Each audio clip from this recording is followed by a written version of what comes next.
Gus. More people from in the UK, Gus or Gussie as a nickname, and I've been making and tuning steel pans for the last 20 years.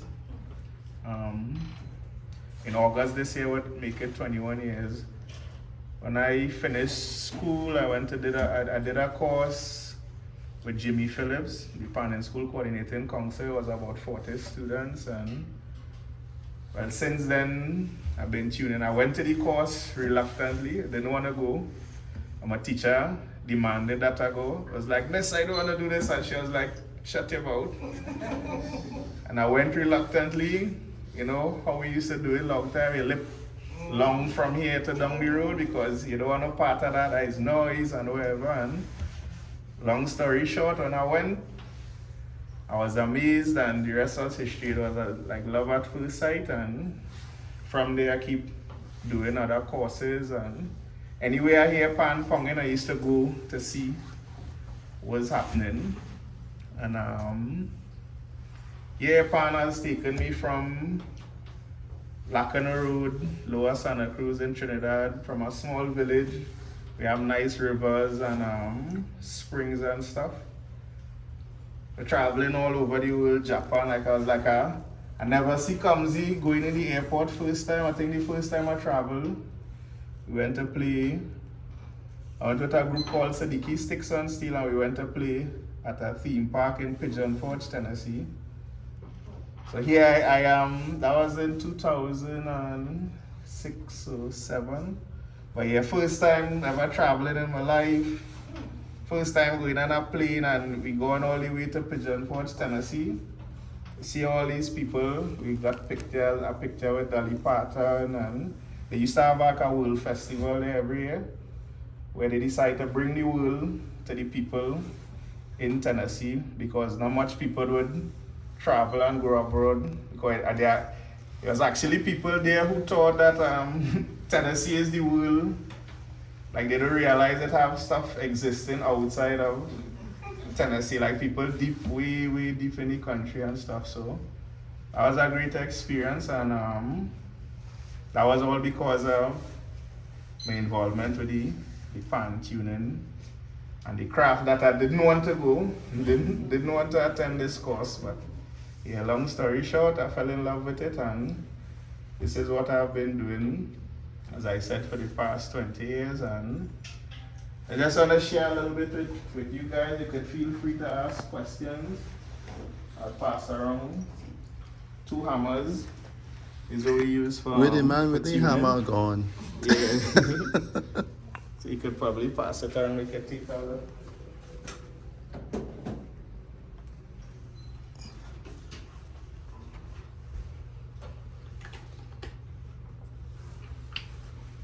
And then we have well, I don't have any making tools here because those are much bigger hammers, but just to get a sense of the weight of the hammers we use. So these instruments generally would select like a 55-gallon barrel oil drum, and as I learned from Mr. Joe that the inventor of the oil drum was actually a lady called Miss Nellie Bly. And well, you know the whole history of the with the war and finding oil in Trinidad. So we used to have a lot of oil drums discarded and coming out of the tambo bamboo and slavery and all these other things. We stumbled upon the steel pan with these different drums and stuff. And it was actually smaller drums back then, and eventually we evolved and we moved to these 55-gallon oil drums. So when we start the process now, we select a 55-gallon oil drum, preferably a more heavier drum, but once the drum is light, you wouldn't get too much of a good sound. It would be a kind of paper drum. So we select the drum, and then we would use like a 6-pound hammer or an 8-pound hammer, and we sink it into this concave shape like this, And each instrument goes to a different depth. So the higher the instrument is in pitch, is the deeper it will be sung. So your tenor pans is the highest voice in the steel pan family, so hence that would be the deepest, and the seconds would be second, seconds are the double tenor would be second in line, and so on and so forth. So your basses, which are the lowest voices, are the least sung drums, right? And then from the syncing, you mark out your note sizes, you add your note shapes and your note placements, and there are quite a few number of different layouts or different style of pans, because back then every band had their particular style of pan, particular layout, and now we kind of becoming a little more standardized now. But back then you could identify a band. If you hear a band playing without knowing the name, you could say, there's Exodus, the Renegades. You could identify these bands, and that's because of the uniqueness of the layout they had back then. But because we have pan growing far and wide, a lot of people, keep calling to standardize it so that you wouldn't have to travel with your pans everywhere you go, because it's costly to take a whole heap of pans. Well, you know how expensive it is in around Virginia Beach, right? Virginia Beach. It's costly, so they try to call to standardize. So we try to do the most common layout, right? So after laying out, after drawing out your pans and stuff, we take, we use a tool called a nail punch, or we make sure that the fleece is blunt so that we could groove the outline the notes here permanently. And that is how you get these fish scale. If you look at the inside of your pan, you'll see these little fish scale beads like welding. That's what they call grooving. And there's a girl back home, there's a lady back home who works at Midco, the new pan factory. She is one of the best groovers worldwide, and that's all she does for a living. So out of that one process, you could make a living. Some guys home, all they do is just sing. Whole day they sinking drums. They don't want to do nothing else, but so each process you could find could make a career in that process. So after the grooving now, we measure the drum and we cut it to the desired length. Again, the highest voice have the shortest skirt. This part here we call the skirt.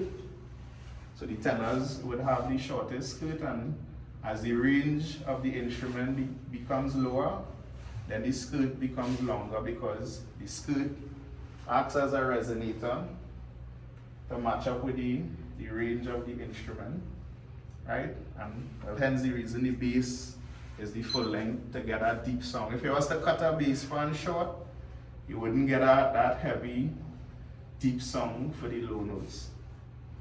And then after it's cut, we do what we call some heat treatment or burning. But again, sometime I travel and I was explaining to some people, and when I told them about sinking and marking out, and I said we going and burn the pan, they thought we meant destroy the pan. So the proper word is heat treatment. But we actually use a wood fire or a ring stove, and we put the pan on there for about 3 to 4 minutes, or 3 to 8 minutes, depending on how thick the steel is. And we kind of just monitor the color. We look for a nice grayish color. If it's too blue, that means the material is still a bit raw. So we utilize the color, we burn it to this dark grayish color, and we let it cool. Then we start the tuning process. So all that what I now explained it, that might take you about 2 days or 3 days, depending on your skill, your fitness, your stamina. And well, now we have what we call pneumatic tools. So we have a pneumatic hammer, so instead of standing up and banging this, and by hand it usually takes about probably 2 to 3 hours to sink a tenor pan, which is the deepest. But with the pneumatic hammer, and the compressor and everything, you could sync a tenor pan in like about 20 minutes. Yeah, so that is really good. So yeah, so that whole process takes about 2 to 3 days. And then we come to the tuning part where we raise out all the notes and we start applying the different pitches to the note. And this here is a tuning program called Line Tune. Let's pass it around as I talk. Yeah. So we use like well, now technology is improving, so we use like this is a tuning app. It's very costly. I think it costs about 300 euros for the app. And well, before you'd have to use like little pitch pipes and stuff, but I use an app like that now. And the reason why I use this app is because this app breaks up the notes into all the different parts, because one note is not actually like an E note is not just E alone. It consists of the actual E, you have a higher E at the side, and then you have a B, and then you might have a G sharp and a whole, and these different notes are what we call partials, and all of them together in the proper manner would create the note. Right, so this program actually breaks up. It shows you all the different parts of the note, all the different wheels. Different wheels represents a different partial of the note.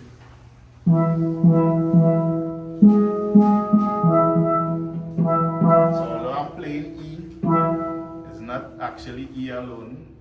It's almost like a choir within one note, different voices with the E being the main note. Right? So I'm gonna see if I find a tenor pan with a note that is off.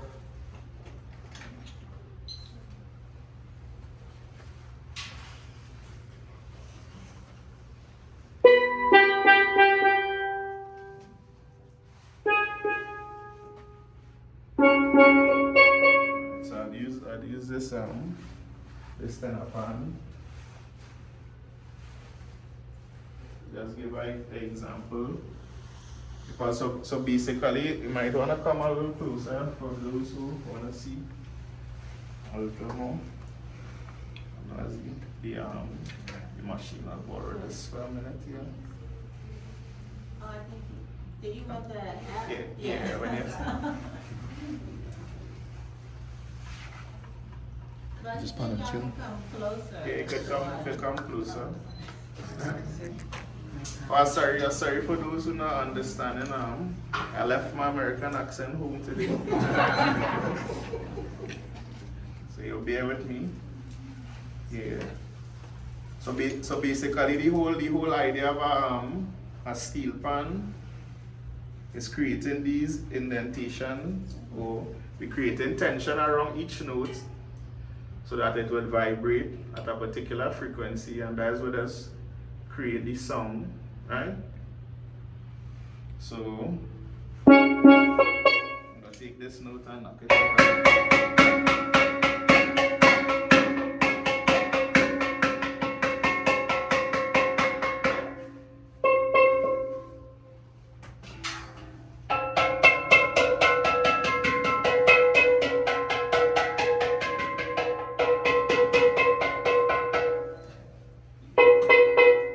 So that note is out, and that is why I travel all over, because people don't know how to do it, right? And it takes a lot of time to become familiar with controlling the material and stuff.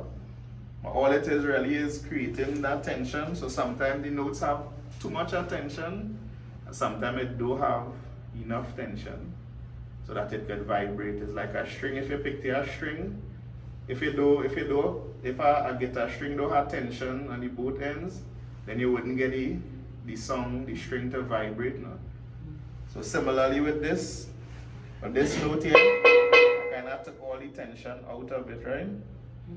So to create tension around the note, I would go around the grooving, which is like the border of the note. Now, disclaimer, don't come and try this in coffee because I'm not taking no blame from Miss Lorna, right?